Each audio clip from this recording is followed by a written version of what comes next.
में श्री व्यास जी आने वाले हैं। सब फूल बिछा दो आंगन में मेरे व्यास जी आने वाले हैं।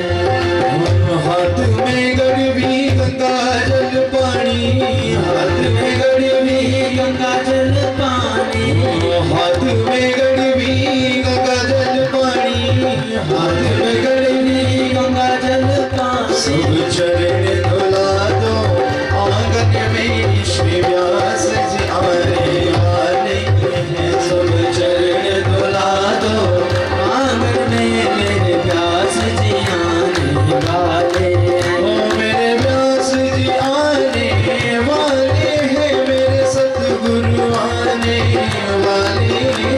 मेरे व्यास जी आने वाले हैं, मेरे सतगुरु आने वाले हैं। वो सब फूल बिछा दो आंगन में श्री व्यास जी आने वाले हैं। सब फूल बिछा दो आंगन में मेरे व्यास जी आने वाले हैं। वो मेरे सतगुरु आने वाले हैं, मेरे सतगुरु आने वाले हैं। वो मेरे सतगुरु आने वाले हैं, मेरे सतगुरु आने वाले हैं।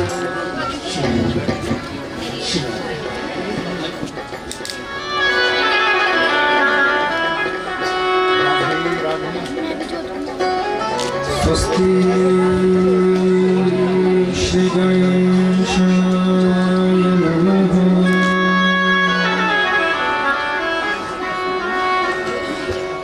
स्वस्ति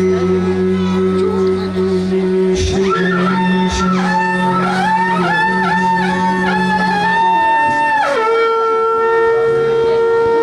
स्वस्ति श्री गणके बिहारी तेरी आरती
कि गायन्ति देवाः किल गीतकानि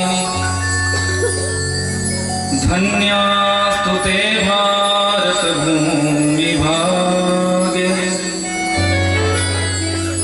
कि स्वर्गापवर्गास्पद मार्गभूते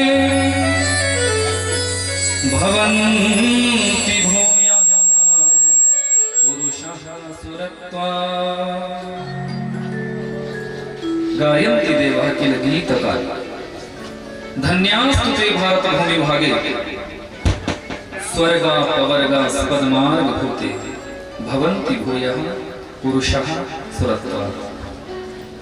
देवता लोग गाते हैं कि धन्य है वो भारत भूमि, धन्य है उस भारत भूमि पर जन्म लेने वाला वो प्रत्येक जीव जिसके जीवन में परमात्मा की इस अद्भुत कथा का रस प्रवाह हो जाता है। प्रेम से बोले श्री राधे। बोले मानके बिहारी लाल की। आप विचार करना, जो देवताओं के लिए दुर्लभ कथा है वही कथा हम सभी को प्राप्त हो रही है। स्वर्ग में जाने के बाद हमें अनंत सुख मिल सकते हैं, लेकिन स्वर्ग में जाने के बाद इस कथा का आनंद हमें नहीं मिल सकता। यदि इस कथा का आनंद स्वर्ग में होता तो स्वर्ग के देवता भिक्षुक बनकर, याचक बनकर सुखदेव जी के सामने खड़े नहीं होते।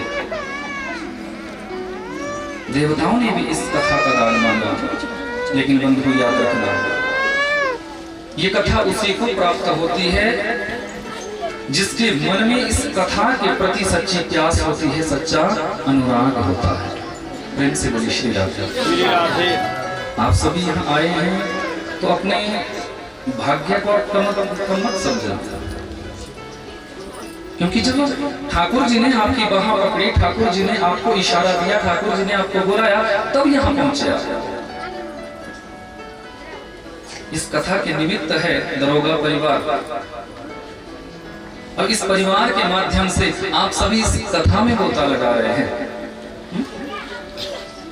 मैं देख रहा हूं आज बहुत दूर दूर से यहाँ भक्त उपस्थित हैं, और मैं चाहूंगा कि थोड़ा थोड़ा आप आगे हो जाएं, क्योंकि अभी पीछे आ ही रहे हैं कथा प्रेमी भक्तजन, तो थोड़ा सबको स्थान मिले। थोड़ा थोड़ा खिसक जाइए आगे आगे, क्योंकि स्थान तो बनाकर बनता है। ठीक है, स्थान का अभाव थोड़ा दिख रहा है, और फिर भी हृदय में प्रेम होना चाहिए। स्थान तो बनाकर बनाया जाता है। प्रेम से बोलिए श्री राधे।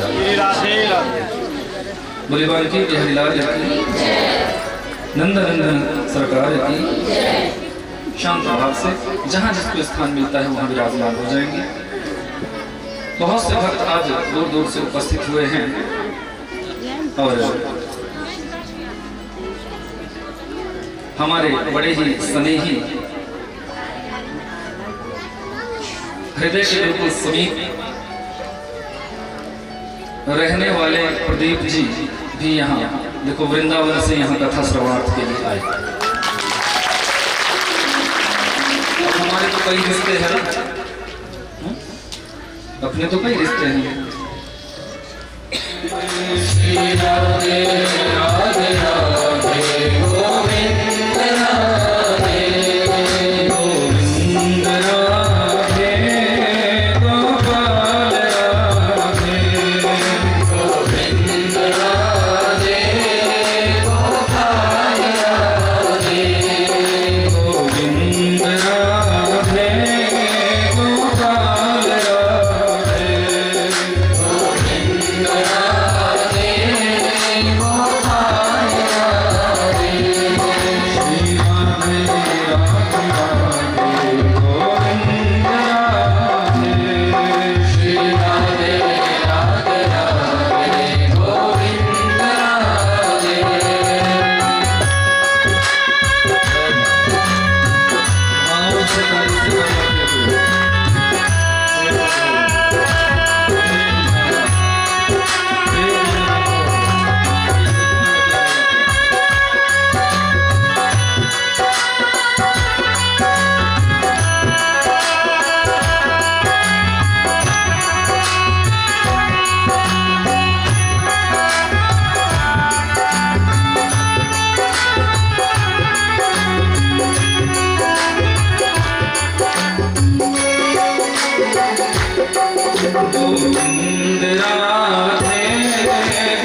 श्री राधे राधे राधे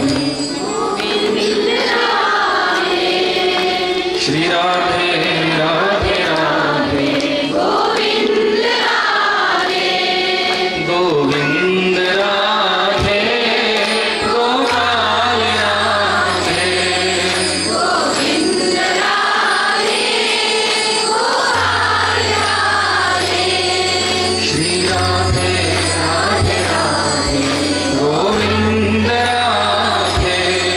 श्री राधे राधे राधे गोविंद राधे श्री आना चाहिए। थोड़ी ठंडी भी है ना, ठंडी भी दूर हो जाएगी तो काली में तुरंत दो। श्री राधे राधे राधे गोविंद राधे श्री राधे राधे राधे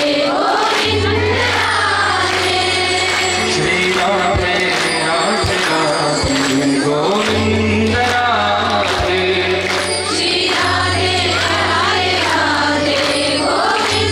राधे गोविंद राधे गोपाल राधे गोविंद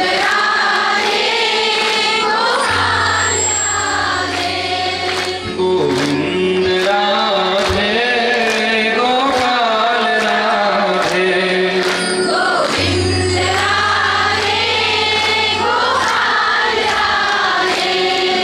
श्री राधे राधे राधे गोविंद राधे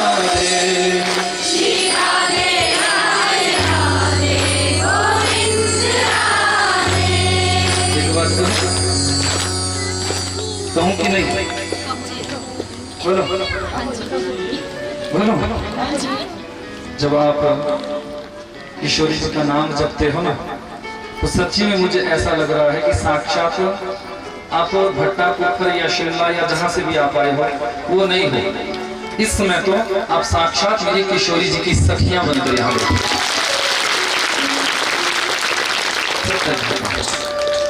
प्रेम से मुझे श्री राधे, क्योंकि परमात्मा के नाम में ऐसी शक्ति है।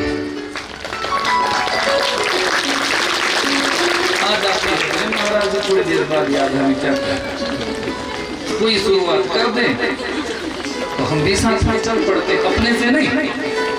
प्रेम से मुझे श्री राधे। अब देखो 7 वर्ष की अवस्था मेरे कन्हैया की है, लेकिन 7 वर्ष की अवस्था में जब नंद बाबा और ब्रजवासियों से कहा कि हजारों वर्षों से आपके पूर्वज इंद्र की पूजा करते आ रहे हैं, परवाने कभी आपको दर्शन नहीं आए। ऐसे देवता की पूजा करने से क्या रहा?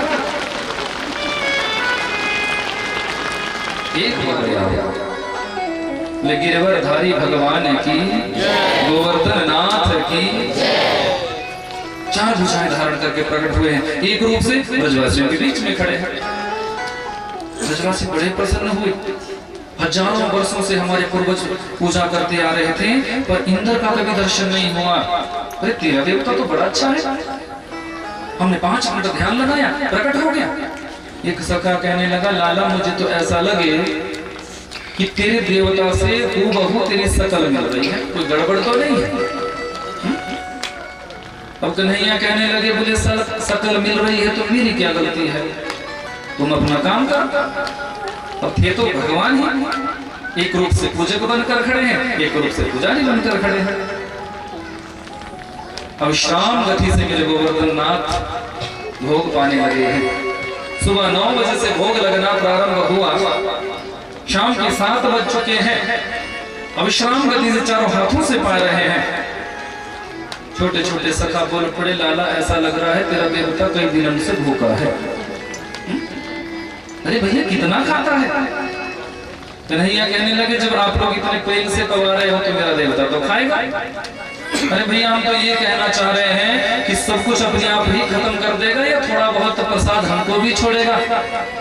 बोले नहीं भैया सबको मिलेगा, तुम चिंता मत करो। यहाँ देव ऋषि नारद चले गए इंद्र के पास, सूचित किया, हे देवराज इंद्र,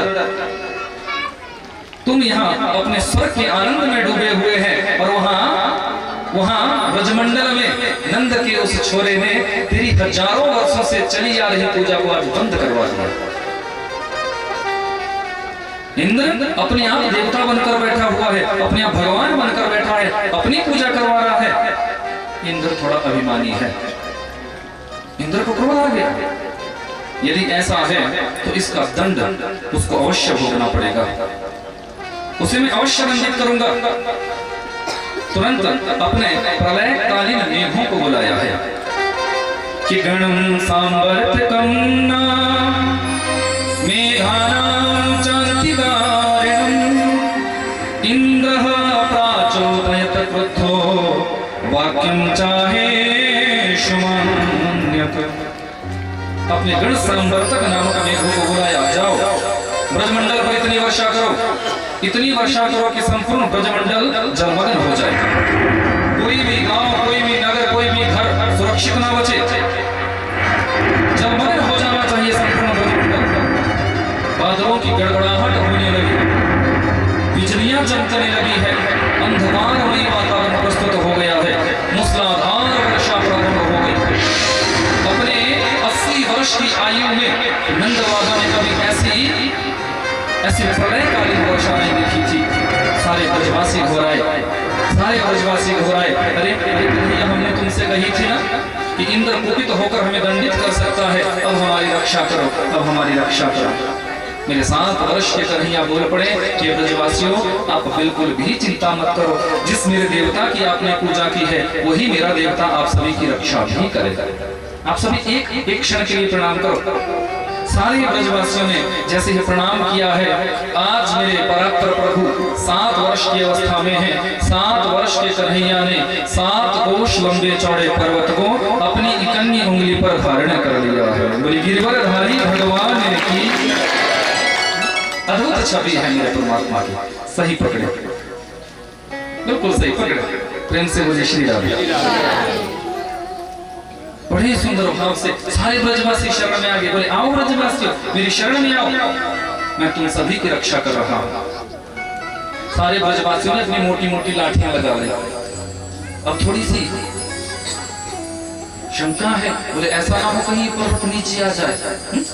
अब उन्हें क्या पता कि ये भगवान है। जब 3-4 दिन हो गए, 3-4 दिन जब हो गए तो ब्रजवासी कहने लगे, लाला 3 दिनों से तैने इतना बड़ा पर्वत उठाए रखा है, तू नेक सा छोरा है, नेक सा बालक है, जरा विश्राम कर ले। अब कन्हैया के मुख से निकल गया, बोले हम तो भगवान है, भगवान कभी थकता नहीं। ब्रजवासी कहने लगे, चूरे नंद के छोरे, काय बात के भगवान हो तो? कौन सी भगवत्ता है तुम्हारे अंदर? ऐसा कौन सा कार्य किया आपने भगवान वाला? बोले देखो, मैंने पूतना को मारा, मैंने शक्तासुर, अघासुर, बकासुर को मारा, मैंने इतने राक्षसों को मारा। अच्छा, तो मतलब सबको तूने मारा? अरे भैया, उन मरे मरायों में 10-5 लाठियां तो हमने भी लगाई होगी। कन्हैया सोचते हैं, बोले भगवान बताता हूं तो ये मान नहीं रहे हैं। बोले क्या कहना चाहते हो? बोले हम तो बस इतना कह रहे हैं कि नेक सा छोरा है, नेक सा बालक है, जरा विश्राम कर ले। तो मतलब अपना हाथ हटा? बोले और नहीं तो क्या, वैसे भी ये पर्वत कोई तुम्हारी उंगली पर थोड़ी भी टिका हुआ है, मोटी मोटी लाठियां लगा रखी है, इन लाठियों पर ये पर्वत टिका हुआ है। कन्हैया ने सोचा, बोले थोड़ा सा रूप दिखाई देता हूँ। हल्की सी अपनी उंगली को टेढ़ा किया, पर्वत नीचे आने लगा है, चट चट करके सारी लाठियां टूटी है। अरे कन्हैया बचाओ, अरे कन्हैया बचाओ। तुरंत मेरे परमात्मा ने हाथ ऊपर कर लिया। ब्रजवासी सोचने लगे, बोले हमने मोटी मोटी लाठियां लगा रखी थी, तिनकी की तरह खंडित हो गई, टूट गई। चिंवरे नंद के छोरे, आज तुझे बताना पड़ेगा, हमारी मोटी मोटी लाठियां टूट गई, फिर तेरी नेक से इस उंगली में ये बल, ये शक्ति, ये पराक्रम कहां से आ गया? कन्हैया ने बड़ा सुंदर कहा है कि कछु माखन को बल बढ़े हो, कछु गोपन करी सहाय, श्री राधे जो की कृपा सो मैंने गिरिवर लियो उठा। मैं जब छोटा भला सा था, नेक सा था, आपके यहाँ माखन चोरी करने आता था, आपके यहाँ माखन चुराता था, आप सब मुझे माखन खिलाते थे। आज ये उसी माखन की शक्ति मेरे अंदर है। और जब मैं इस पर्वत को उठा रहा था तो आप सब मुझे टकटकी बांध कर देख रहे थे। अब सबने मुझको देखा तो आप सबकी आंखों से मैंने आपके बल को चुरा लिया। ब्रजवासी कहने लगे, तभी हम सोचे कि आजकल हम इतने दुबले पतले काय का हो गए। चोरे नंद के छोरे माखन चुराते थे, चीर चुराते थे, अब शक्ति भी चुराने लगे। कितने कितने सहज भाव के हैं ये ब्रजवासी, कितना निर्मल मन है इन ब्रजवासियों का। कि निर्मल मन जन सो मोहि पावा, मोहि कपट छल छिद्र न भावा। याद रखना, परमात्मा के समीप जाना चाहते हो, परमात्मा को प्राप्त करना चाहते हो तो अंतःकरण निर्मल करना पड़ेगा। जब तक अंतःकरण निर्मल नहीं होगा तब तक भगवान की प्राप्ति तो तुम्हारे जीवन में कभी नहीं हो सकती। यदि ईश्वर के प्रेम को प्राप्त करना चाहते हैं तो अपने अंतस्थ हृदय को पहले पवित्र करो, निर्मल करो। प्रेम से बोलिए श्री राम। सट जाओ ना थोड़ा थोड़ा आगे, क्योंकि देखो 7 कोस लंबे चौड़े पर्वत के नीचे ब्रजवासी हजारों लाखों थे। और ऐसा नहीं था कि खाली ब्रजवासी ही उसके नीचे आए थे। अब जितने भी पशु पक्षी जीव जंतु जो कुछ ब्रजमंडल में रहते थे वो सभी जो है पर्वत के नीचे आए थे। तो आप भी थोड़ा थोड़ा जगह बनाओ, आगे आगे आ जाओ।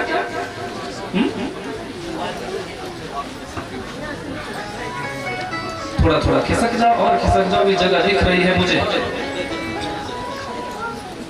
प्रेम से बोलिए श्री राम। बोले बालकी बिहारी लाल की, नंद नंदन सरकार की। हो गई ना जगह? अब बोलो हुई कि नहीं? मैं तो और घसीटता हूं आगे। प्रेम से बोलिए श्री राम।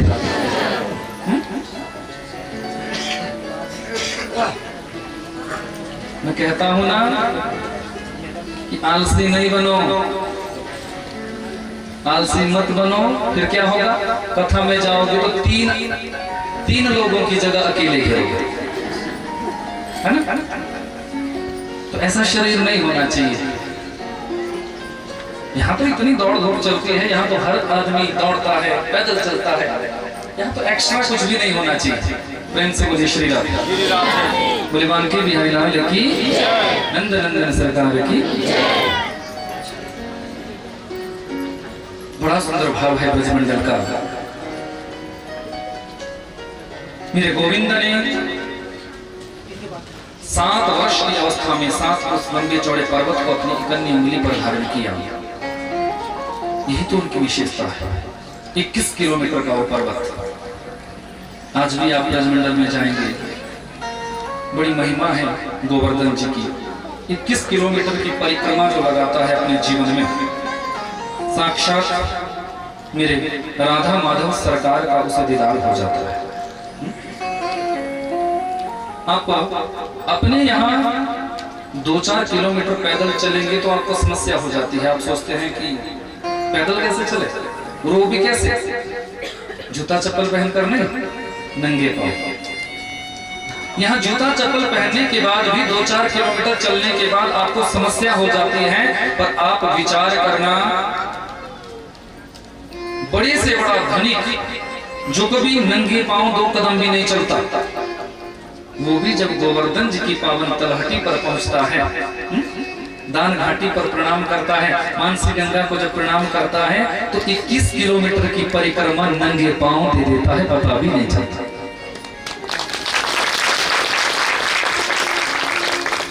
और यूपी का क्षेत्र, यूपी उल्टा प्रदेश, यूपी में क्या क्या होता है आपको सब पता है। लेकिन फिर भी उस उत्तर प्रदेश के उस प्रांत में कभी कोई माता बहन के साथ कोई घटना हुई हो। आजकल रात्रि की परिक्रमा है, सर्दियों में दिन की परिक्रमा होती है, रात में बहुत ठंड हो जाती है, धुंध पड़ जाती है, कोहरा पड़ने लगता है। आजकल दिन की परिक्रमा है, लेकिन जब रात की परिक्रमा होती है उस समय, या फिर दिन की परिक्रमा होती है, आजकल जैसे रात्रि की परिक्रमा चली हुई है, और बहुत से स्थान 21 किलोमीटर के बीच में ऐसे आते हैं जहां कोई लाइट नहीं, कोई बल्ब नहीं, कोई प्रकाश नहीं, कोई उजाला नहीं।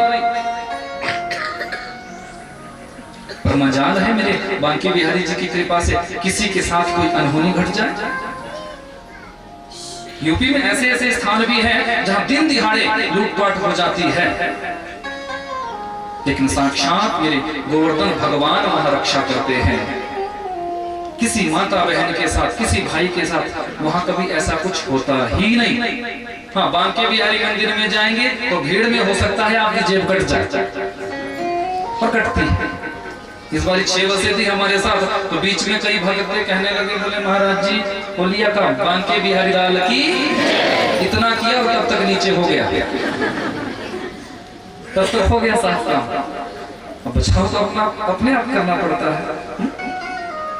प्रेम से बोलिए श्री राम। ब्रजमंडल का आनंद अलग है, बहुत आनंद है ब्रजमंडल का। मेरे बांके बिहारी के नाम को कभी भूलना नहीं चाहिए।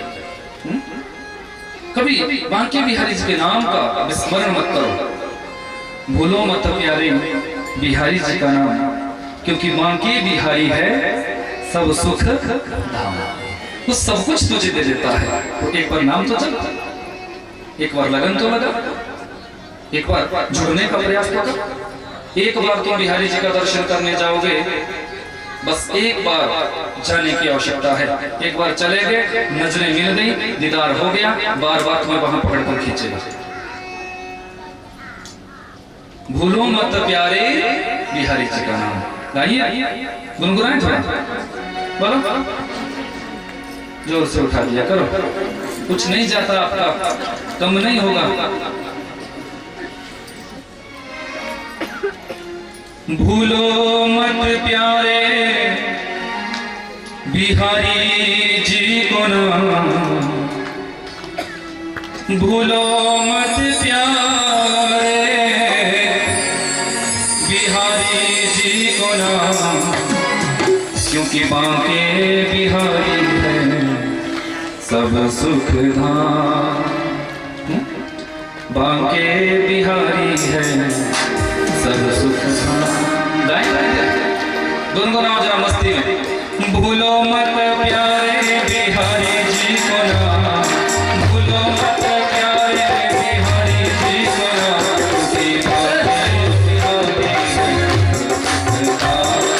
बांके बिहारी भूलो मत प्यारे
की तादाद में पहुंचते हैं, बड़ी भीड़ रहती है। जो भक्त जाकर आए हैं उनको पता है। और देखो सौभाग्य, देखो इन भक्तों का जो साथ में गए थे, बिहारी जी के प्रांगण से ही शोभा यात्रा का शुभारंभ हुआ। भागवत जी की जो यात्रा प्रारंभ की शोभा यात्रा, वो बिहारी जी के प्रांगण से कहाँ तक? गीताश्रम तक। और बीच में तो ऐसे ऐसे भक्त यहाँ बैठे हुए हैं जो साथ में थे कि ये तो रोज जो है दर्शन करके आ जाते हैं बिहारी जी का मंदिर, समीप 1 किलोमीटर का डिस्टेंस भी नहीं है। वहां से सुबह सुबह जाते फिर आते, बोले गुरुजी हम आज भी बांके बिहारी जी का दर्शन करके आए। आकर्षण ही ऐसा है। उठा लेंगे जरा भाव से ऊपर, ऐसा भाव करो कि हमें भी सौभाग्य मिले। मंदिर में रहती है भीड़ बड़ी भारी, दर्शन को आते हैं लाखों नर नारी। मंदिर में रहती है भीड़ बड़ी भारी, दर्शन को आते हैं लाखों नर नारी। मंदिर में रहती है भीड़ बड़ी भारी, दर्शन को आते हैं लाखों नर नारी। मंदिर में रहती है भीड़ बड़ी भारी, दर्शन को आते हैं लाखों नर नारी।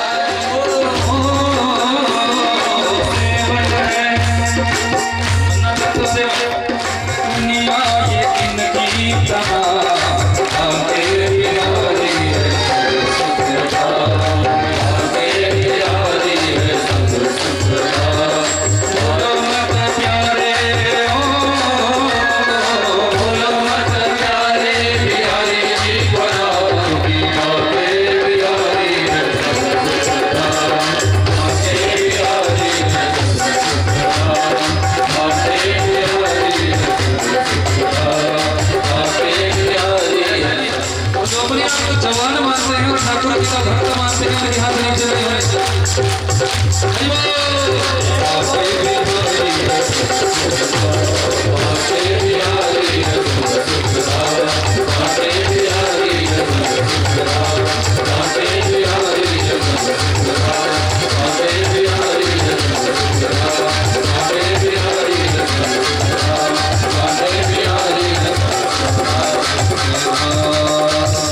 सरकार का काम नहीं चलता। सीधे कोई हो गया ना, बोलो आजकल तो टेढ़ा बनना पड़ता है, ना बनोगे तो सभी ऊपर से रास्ता लगा देगा। प्रेम से बोली श्री राम। ये टेढ़ी सरकार है, इसके भक्त भी थोड़ा टेढ़े होते हैं। जो मेरे ठाकुर जी के भक्त होते हैं उनकी मनोभाव की गुत्थियों को सुलझाना इतना आसान नहीं, समझना इतना आसान नहीं। प्रेम से बोली श्री राम। बोले बाल्की बिहारी लाल की, नंदन नंदन सरकार की। यही तो मेरे ठाकुर जी की विशेषता है, यही तो कृष्ण नाम का वैचित्र्य है। अद्भुत है मेरे ठाकुर जी, नाम भी टेढ़ा और काम भी टेढ़ा। सुखदेव जी राजा परीक्षित को संबोधित करते हैं, राजन देखो मैंने कहा था ये भागवत कोई ग्रंथ नहीं, कोई किताब नहीं, कोई पोथी नहीं, साक्षात कृष्ण एव ही। मेरे राधा माधव की बांगमयी प्रतिमूर्ति ही श्रीमद् भागवत है। मेरे राधा माधव का स्वरूप ही श्रीमद् भागवत है। एक एक अक्षर में, प्रत्येक शब्द में, प्रत्येक अक्षर में साक्षात मेरे राधा माधव की झलकी विद्यमान है। अब देखो थोड़ा ध्यान से सुनना, ये प्रसंग बिल्कुल ध्यान से सुनने का है। भागवत जी का जो 10वां स्कंद है, ये 10वां स्कंद मेरे भागवत भगवान का हृदय स्वरूप माना गया है। क्या माना गया है? हृदय। अब उस हृदय स्वरूप में भी जो रासा पंचाध्यायी है, जो रासा पंचाध्यायी है, ये उस हृदय स्वरूप परमात्मा के पंच प्राण है। और उन पंच प्राणों में भी जो विशेष प्राण है वो गोपीनाथ है। प्रेम से बोलिए श्री राम। रास दर्शन जीवन में हो जाए ईश्वर की बहुत ऊंची कृपा। लेकिन रास दर्शन करने से पहले गोपी भाव हमारे ऊपर आ जाए, ये ईश्वर की परम कृपा। जब तक गोपी भाव नहीं आएगा तब तक परमात्मा का रास दर्शन हो ही नहीं सकता। जब तक गोपी भाव हमारे अंदर नहीं आएगा हम रास के प्रसंग को समझ ही नहीं सकते। मन सशंकित हो जाएगा, मन में हजारों लाखों शंकाएं उत्पन्न हो जाएगी यदि गोपी भाव आपने अपने अंदर नहीं लाए। मेरे परमात्मा के रास को समझना चाहते हो, रास का यदि दर्शन करना चाहते हो तो पहले गोपी भाव अपने अंदर लाना पड़ेगा। गो मैंने इंद्रियां और पी मैंने पीना। गो भी इंद्रिय कृष्ण रसम पिबति इति गो। जो अपनी प्रत्येक इंद्रिय के द्वारा कृष्ण रस भक्ति का पान करती है या करता है वो गोपी है। गोपी कोई शरीर विशेष नहीं है, गोपी कोई स्त्री विशेष नहीं है, गोपी कोई संप्रदाय विशेष नहीं है, गोपी कोई जाति विशेष नहीं है। गोपी 80 वर्ष की मैया भी हो सकती है, गोपी 21 वर्ष की युवती भी हो सकती है, गोपी 70 वर्ष का पुरुष भी हो सकता है, गोपी 25 वर्ष का जवान भी हो सकता है। गोपी कोई अवस्था विशेष, शरीर विशेष या लहंगा फरिया या किसी श्रृंगार को गोपी कहते हैं? बोले बिल्कुल नहीं। जो अपनी प्रत्येक इंद्रिय के द्वारा कृष्ण रस भक्ति का पान करती है या करता है वही गोपी है। और जब तक हम गोपी भाव अपने अंदर नहीं लाते तब तक मेरे परमात्मा का रास समझ में आ ही नहीं सकता, रास का दर्शन हो ही नहीं सकता। प्रेम से गुज़िश्ती जाती है। कौन थी ये गोपियां? किन गोपियों के साथ परमात्मा ने रास किया? बहुत से लोगों के मन में शंका है कि वो परब्रह्म कैसे, वो परमात्मा कैसे, जिन्होंने पर नारियों के साथ रास किया। पर शायद उन्होंने अभी ज्ञान गंगा में गोता नहीं लगाया है, वो भागवत के मर्म को अभी जान नहीं पाए हैं, क्योंकि विद्यावताम भागवते परीक्षा। बड़े बड़े ज्ञानियों की परीक्षा भागवत में हो जाती है। प्रेम से बोली श्री राधे। श्री भागवत जी के मर्म को समझ पाना इतना आसान नहीं है, इतना सहज नहीं है। जब तक इनकी कृपा नहीं होगी तब तक भागवत के किसी भी तत्व को कोई समझ ही नहीं सकता। यदि मेरे ठाकुर जी की कृपा है तो वो भागवत के मर्म को जान सकता है, और यदि ठाकुर जी की कृपा है तो तुम्हारे अंदर गोपी भाव आ सकता है। जब तक ठाकुर जी की कृपा नहीं होगी तुम गोपी भाव में डूब ही नहीं सकते। प्रेम से बोली श्री राधे। ये नहीं देखना है कि ये रजाइयां कहाँ जा रही है, रजाइयों पे बैठने वाले कहाँ जा रहे हैं, और जहां जगह मिलेगी बेचारे बैठे हुए। ठीक है, आप अपने भाव में ध्यान रखो। मैं नहीं चाहता कि एक क्षण भी आपका बर्बाद हो जाए, क्योंकि भागवत का ये प्राण है। जिस प्रसंग पर हम जाने वाले हैं, जिस प्रसंग के द्वार को हम खोलने वाले हैं, यदि दरवाजे से भटक जाओगे तो मंजिल नहीं मिलेगी, याद रखना, प्रवेश नहीं मिलेगा। इसलिए दरवाजे को थोड़ा बिल्कुल ध्यान से, या फिर ध्यान यहां वहां जाएगा तो क्या होगा? सर फूटेगा, पैर टूटेगा, यही तो होगा? नहीं होगा। यहां वहां देखते हो दरवाजे में प्रवेश करो, फिर देखो क्या होता है। तुम्हें पता ही नहीं होगा कि कितना ऊंचा है, तो सर ही तो फूटेगा। तो ये प्रवेश द्वार है। प्रेम से बोली श्री राधे। तो जो आ रहे हैं लेट लतीफ भक्त, उनसे भी मैं निवेदन करूंगा कि जहां स्थान मिलता है शांत भाव से बैठ जाए, बातचीत करेंगे, और जो व्यवस्थापक है हमारे ये भी थोड़ा बोलेंगे नहीं, बिल्कुल मौन भाव से, क्योंकि इनका ध्यान भी कथा में होना चाहिए। और हाथों से काम करो, सेवा करो, और अपना मन जो है, अपने कान जो है पृथु महाराज की तरह कथा में रखो।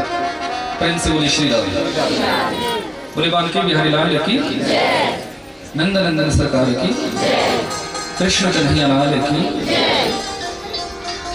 कौन थी ये गोपियां जिनके साथ मेरे परमात्मा ने रास किया, ये समझना अनिवार्य है। ये गोपियां कोई साधारण स्त्रियां नहीं है,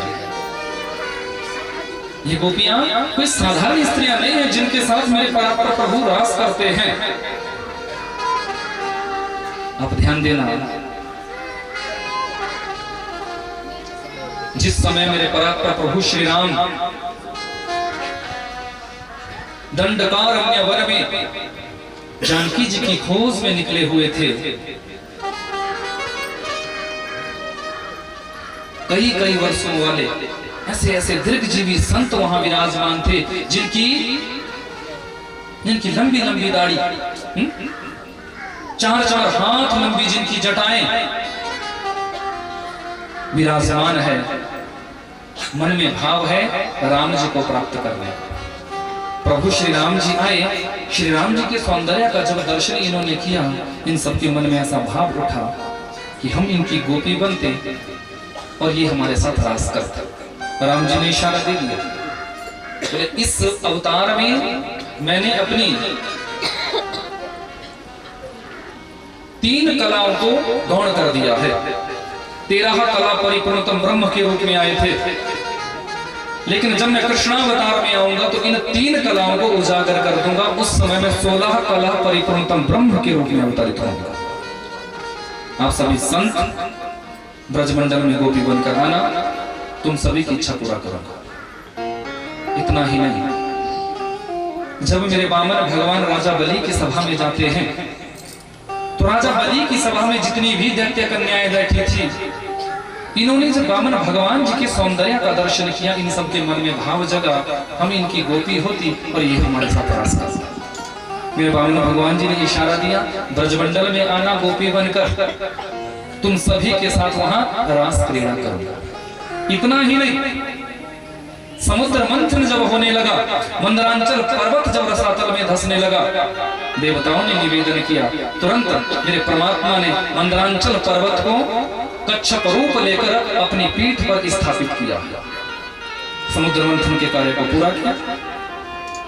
उस समय मेरे कच्छप भगवान की झांकी इतनी अलौकिक थी, इतनी दिव्य थी कि सागर में जितनी भी मत्स्य कन्याएं थी, उनके मन में भाव जगा कि ये परात्पर प्रभु हमारे साथ रास करते, हम इनकी गोपी बनते। भगवान ने इशारा दिया, द्वापर के अंत में ब्रजमंडल में आना, तुम सभी के साथ रास करूंगा। इतना ही नहीं, हमारे जो वेद हैं उनमें मंत्रों की संख्या है पूरे 1 लाख,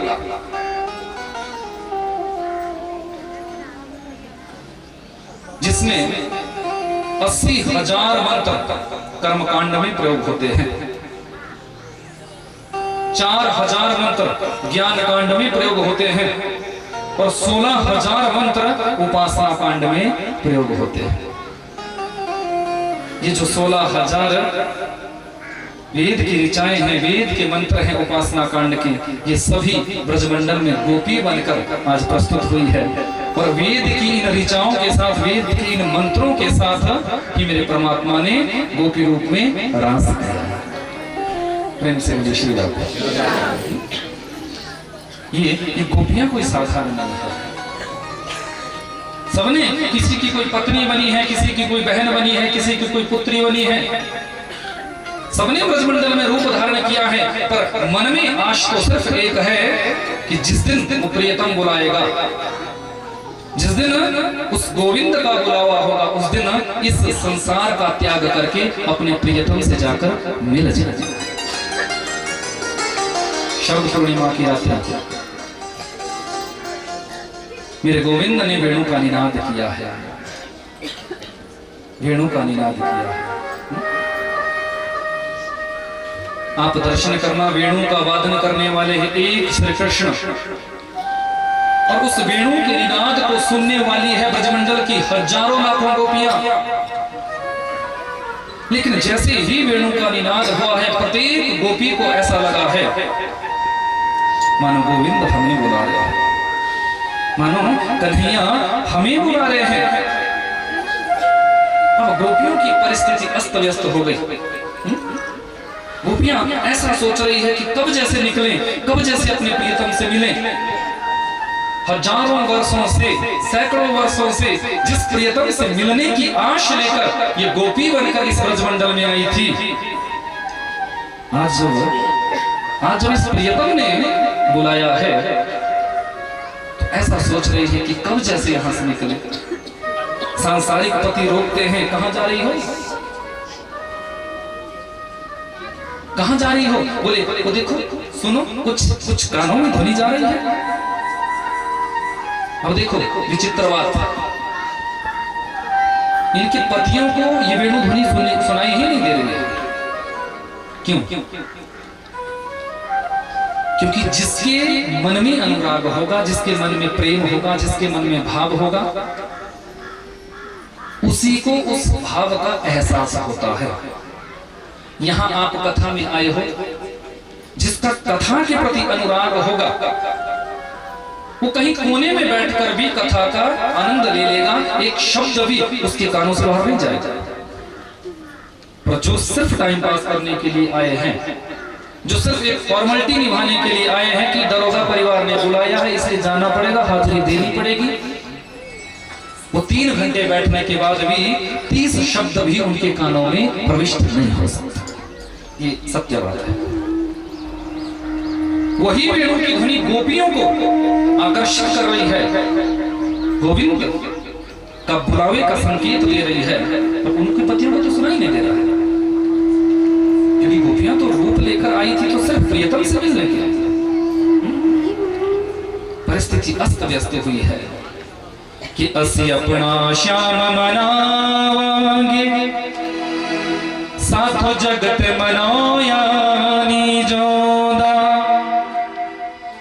इस दिल विच सूरत श्याम दी है, कोई होर बिठाया नहीं जाऊंगा। असी श्याम दे हां श्याम साडा, ये भेद बताया नहीं जाऊंगा। ऐ शीश अमानत मोहन दी, ऐ शीश अमानत मोहन दी, तर तर तो झुकाया नहीं जाऊंगा। दुनिया के सामने क्यों झुके जब हम ठाकुर के सामने झुकना सीख रहे हैं?